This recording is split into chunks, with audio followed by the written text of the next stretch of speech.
കുറച്ചാപ്പിൾ നൽകും തരുമോ? എലിക്കുട്ടൻ ചോദിച്ചു. അത് കേട്ടതും കുട്ടുമുയൽ ദേഷ്യം വന്നു. അവനത് കേട്ടായിപ്പോലും ഭാവിച്ചല്ല. അപ്പോൾ മാൻകുട്ടൻ ചോദിച്ചു,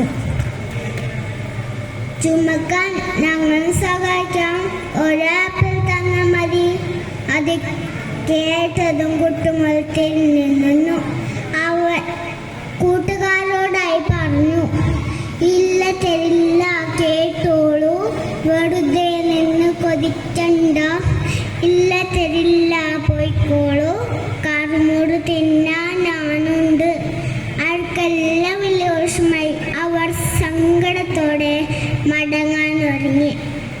പെട്ടെന്നൊരു ശബ്ദം കേട്ടു. കുട്ടയായിപ്പോയ കുട്ടുമുയൽ അതൊരു കല്ലിൽ തട്ടി ഒച്ച വിളിച്ച. കുട്ടയെ ആപ്പിളെല്ലാം പല വൈക്കുരുണ്ടുരുണ്ട് പോയി. കുട്ടുമുയൽ വിഷമിച്ച് കരയാനും തുടങ്ങി.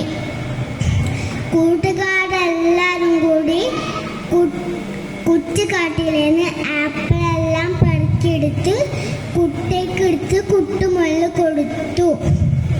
കൂട്ടുകാർ സഹായിച്ചത് കണ്ട് കുട്ടുമുയൽ നാണിച്ചു പോയി.